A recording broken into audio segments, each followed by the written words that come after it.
this is Paul from DLT Trading, and today I want to show you the Rick Hinderer 3-inch XM-18.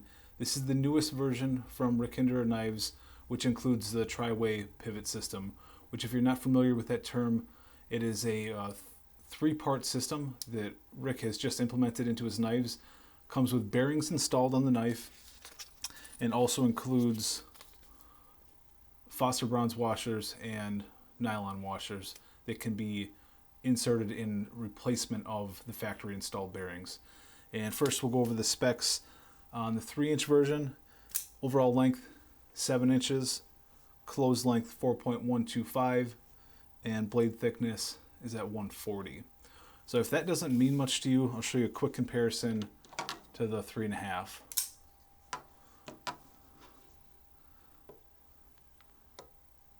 So the specs on the 3.5 are 8.25 overall, closed length at 4.75, with a blade thickness of 165.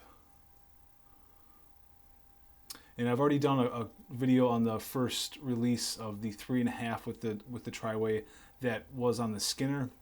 The tri-way system will be implemented in all future 3.5 releases, such as this one here. This is an M390 blade steel No Choil Spanto, which is a DLT exclusive. But we're talking about the 3-inch here, since this is the first 3-inch with the tri-way system, which happens to be M390 No Choil Slicer. And on the 3-inch, I find the finger choil, for me it's pretty small. I don't have huge fingers, but it's still usable, but for me, I wouldn't use it just because it's kind of nipping right at my finger there. But it still can function, I've just found, and here at DLT we want to do something a little bit different, give you a little more cutting edge, and like I said, in M390, which Rick doesn't use in his standard production. Overall, it's a really smooth knife.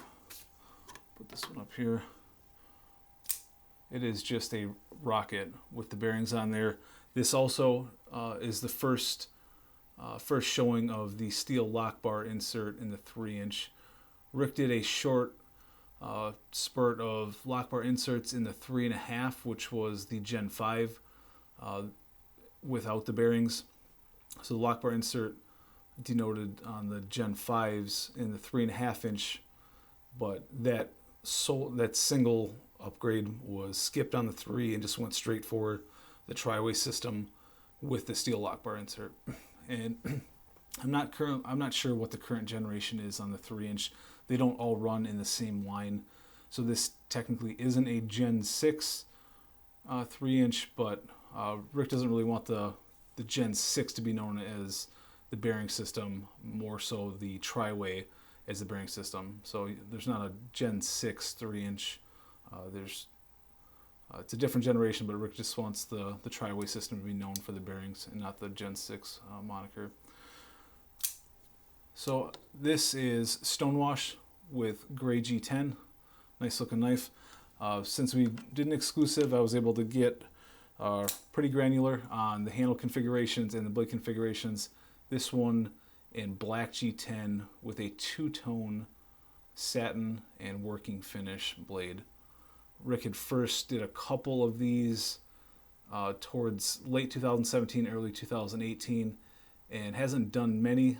So in this special run, I did request that, and Rick and crew obliged my request, and they came out really nice.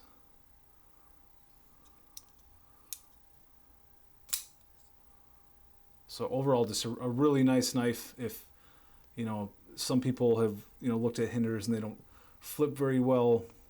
I think once the Gen 4 had hit, they started to make them flip a little bit better. Gen 5s for the short burst, or in the 3.5-inch anyway, were even better. And now these are just super smooth. So if that's what's held you back on owning one of these, wait no longer. It is here with bearings and the adjustability. Like I said, if you don't like bearings but you still like, you like this knife but you're not a bearings guy, phosphor bronze and the teflon or nylon washers are here for you if that's not your thing. So overall, just really, really well done from Rick and crew. So if you have any questions on this knife, post in the comments below. Be happy to answer them for you. Thank you.